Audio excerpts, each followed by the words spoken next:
तो इस वक्त हमारे समक्ष है किशोर धाराशिवकर जी, जो कि पूर्व अध्यक्ष है नागपुर सराफा एसोसिएशन के।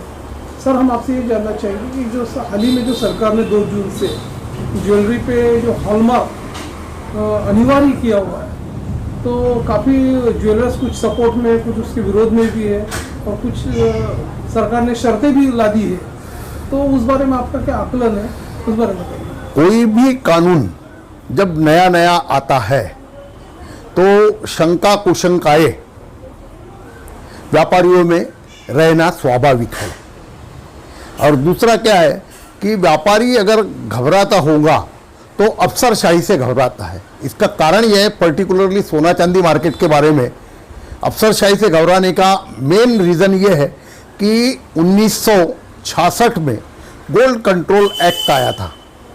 मोरारजी देसाई जिस टाइम में वित्त मंत्री थे, तो उस टाइम में जो सेंट्रल एक्साइज डिपार्टमेंट के इस व्यापार के लोगों को समस्त हिंदुस्तान में जो तजुर्बे थे वो इतने खराब थे कि अफसरशाही बोलने के बाद कहीं ना कहीं डर लगता है। और कीमती चीज़ों का व्यापार करते हैं, अगर जब्ती करे तो स्टॉक में से उतना सोना निकल जाता है, वो मिलेगा जब मिलेगा, तो डर स्वाभाविक है। इसलिए नया कानून है।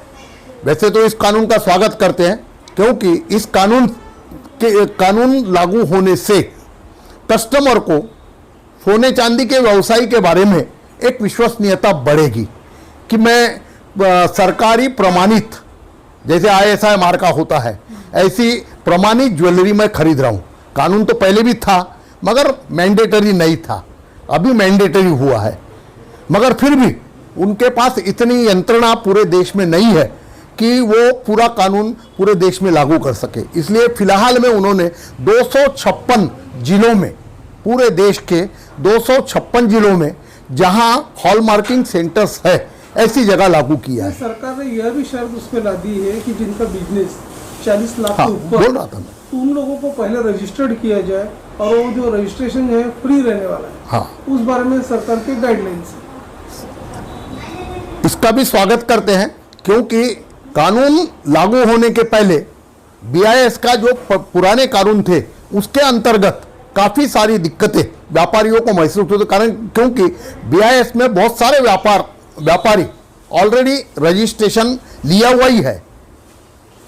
10% तो भी ऐसे व्यापारी हैं जिनके बड़े शोरूम्स है, बड़ा व्यापार है, उन्होंने ऑलरेडी हॉलमार्किंग अप्लाई किया है और उनकी दुकानों में सालों साल से ये ज्वेलरी बिकती है।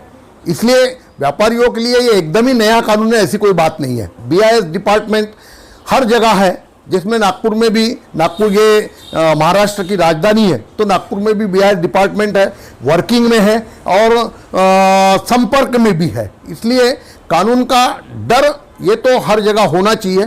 कानून का डर नहीं रहेगा तो कोई भी सही ढंग से काम करेगा ही नहीं। तो कंज्यूमर साइड के लिए ये एक बहुत अच्छी बात हुई है, हम इसका स्वागत करते हैं और पूरे प्रयास रहेंगे कि कानून का उल्लंघन ना हो। और वैसे भी सरकार ने अगले 2 महीने के लिए तो बहुत सारी छूट इसमें, क्योंकि नया कानून है, इसके कारण बहुत सारी छूट दी है कि भी किसी भी प्रकार की कानूनी कार्रवाई हम करेंगे नहीं, आपके स्टॉक को जब्त करेंगे नहीं ऐसे। और पुराना स्टॉक जो हॉलमार्क के पूर्व का है, जिसमें हॉलमार्किंग नहीं है, उसको भी हॉलमार्किंग कराने के लिए 1 सितंबर तक का समय उन्होंने दिया है। सर, आप क्या कहोगे कि जैसा देखा गया है कि जो गोल्ड गहनों पर जो है, ऑर्नामेंट्स पे जो हॉलमार्किंग जो है, वो पर्टिकुलरली जो हॉलमार्किंग सेंटर्स काफ़ी कम है, जैसे कि नागपुर में, काकोला में, तो इस तरह आप लोगों को मुद्दत भी दी गई है बढ़ाने के लिए। तो आपकी ये भी मांग रही है कि हॉलमार्किंग सेंटर भी बढ़ाए जाए? हाँ, वो तो शुरू से ये डिमांड रही है कि आप ये इतना बड़ा कानून इस व्यापार में लागू कर रहे हैं, और ये व्यापार ऐसा है, बहुत स्पेशलाइज्ड व्यापार है। सारी ज़रूरतें इंसानी या परिवार की सारी ज़रूरतें पूरी हो जाने के बाद अगर पैसा बचता है तो वो सोना खरीदी करेगा, ज़रूरत की चीज़ तो है नहीं। तो ये बहुत स्पेशलाइज्ड व्यापार है और इन्वेस्टमेंट के लिए ज़्यादातर लोग खरीदते हैं, फ्यूचर के लिए ज़्यादातर लोग खरीदते हैं। और दूसरा, ट्रेडिशनल ये बिजनेस परंपरागत हजारों साल से क्योंकि आप देखेंगे कि देवी देवताओं के अपने यहाँ जो देवी देवताओं जिनकी मान्यता है कि ये हमारे भगवान हैं, उनके पूरे शरीर पे गहनों से पूरा शरीर लदा हुआ होता है। तो ये कब से ये व्यवसाय का स्वरूप बड़ा प्राप्त हुआ होगा, ये तो कोई बता भी नहीं सकता। कोरोना काल में देखा गया है कि जब लोगों की आर्थिक स्थिति पूरी खराब हो गई थी, लोगों के पास पैसे नहीं थे, लोगों का इलाज चल रहा था, ट्रीटमेंट चल रहा था बड़े बड़े हॉस्पिटल में, ऐसे समय उन्होंने अपने गहनों को गहन रख के, मॉर्गेज रख के उन्होंने पैसा लिया। तो उससे गोल्ड का महत्व आज भी और कल भी रहेगा, 100% रहेगा। स्वर्ण व्यवसाय ये पूर्णतः भारतीय कृषि अर्थव्यवस्था से जो परंपरा से चली आ रही उससे संपर्क जोड़ के ये व्यापार खड़ा हुआ है। और ये व्यापार मिक्स है। एक सोने चांदी के दुकान में जैसे सोना चांदी बुलियन के फॉर्म में भी बिकती है, ऑर्नामेंट्स के फॉर्म में भी बिकती है, और गिरवी भी रखा जाता है, मॉर्गेज भी किया जाता है। क्योंकि जब तक के वो जिस पे पैसा देना है वो चीज़ की वैल्यू जो निकाल सकता है वही उसको मॉर्गेज कर सकता है। वैल्यूएशन अगर मुझे मालूम नहीं, आप कोई चीज़ मेरे पास लेके आए, आपने बोला कि आप मुझे पैसे दो, मॉर्गेज पे दो, मगर जब तक के उसकी वैल्यूएशन निकालेंगे नहीं तब तक के हम आपको पैसे नहीं दे सकते। तो वैल्यूएशन निकालना भी ये सोने चांदी का व्यवसाय जो करता है उसी को उसकी जानकारी रहेगी। तो इसलिए ये मिक्स व्यापार शुरू से अनादिकाल से चला आ रहा है। धाराशिवकर जी, मुझे आपसे ये भी पूछना है कि जिनके पास ओल्ड ज्वेलरीज है, पुराने जो गहने हैं सोने के, तो वो सारी की सारी चीज़ें 22 और 24 कैरेट में आना चाहिए। इसीलिए आप लोगों को ये भी दिया है कि आप उसको पिघला कर नए बना सकते। तो ये कहाँ तक सच है? नुकसान तो होगा। ये जो समय दिया गया है ये बहुत कम समय है, क्योंकि कोरोना काल के कारण 1 वर्ष से तो व्यापारी बंद है, पिछला पूरा साल बंद भी गया है, और आगे भी वापस बंद होगा या नहीं होगा ये समय बताएगा। ऐसे इसमें पुराना स्टॉक बेचने के लिए समय ही नहीं मिला क्योंकि मार्केट ही बंद था।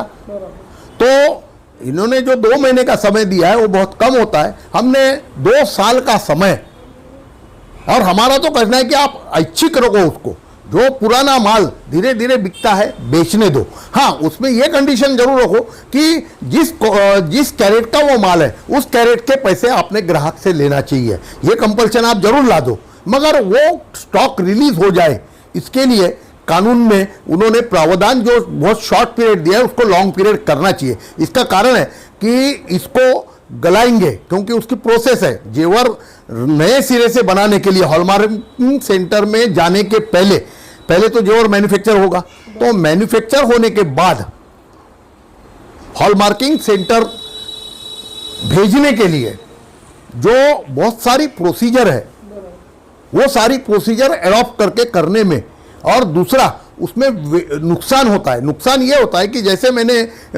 एक बुलियन का जो सोना है उसमें तो नुकसान का कोई विषय नहीं बनता क्योंकि वो तो ऑलरेडी 24 कैरेट है। मगर जेवर का जो सोना है वो जेवर बनते बराबर या तो 23 कैरेट बन गया, जैसे बुलियन फॉर्म बदल गया, भला ही वो बुलियन ही है, जैसे डल्ले का आपने दूसरा डल्ला बनाया, जब तक के वो प्रमाणित नहीं होता तब तक के सोने चांदी का दुकानदार तो उसको 24 कैरेट का मानेगा ही नहीं, वो उसको 23 साढ़े 23 कैरेट तक के मान सकता है क्योंकि स्टैंपिंग है इसलिए वो 24 कैरेट है। तो उसका स्टैंपिंग मिट गया, गलाने के कारण उसका स्टैंपिंग हट गया, तो स्टैंपिंग हटते बराबर वो 24 कैरेट नहीं रहा, वो साढ़े 23 या 23 कैरेट में गिनती आता है। तो इसलिए नुकसान कम से कम 20% नुकसान।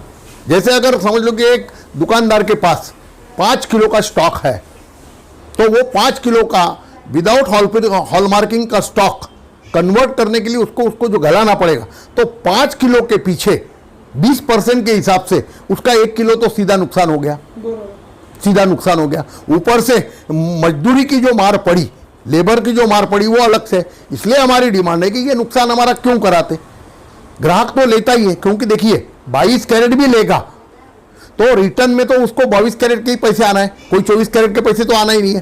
तो नुकसान तो उसमें भी है। नुकसान तो हर कैरेट में जो ज्वेलरी बिकेगी उसमें रीसेल करते वक्त या नए जेवर बनाते वक्त उसको जो नुकसान है वो नुकसान तो उसको होगा।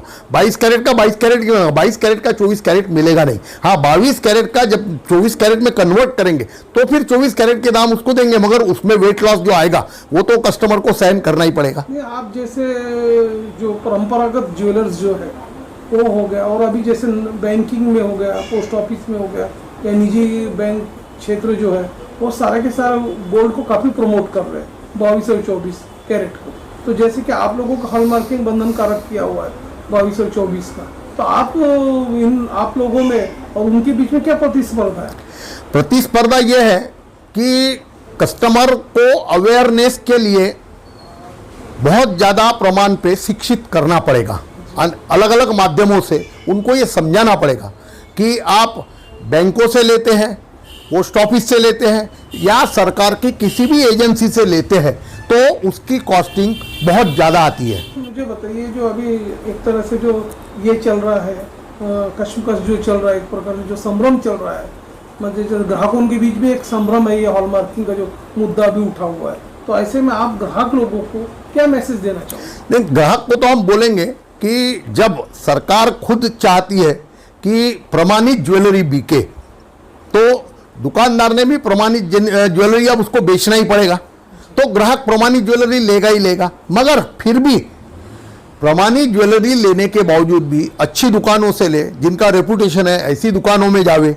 हाँ, और अभी इसमें प्रतिस्पर्धा बढ़ेगी तो कम से कम रेट में जहां मिलता, मगर जहां उसकी क्वालिटी की विश्वसनीयता है, ऐसी दुकानों से वो खरीदी करे, कोई दिक्कत नहीं।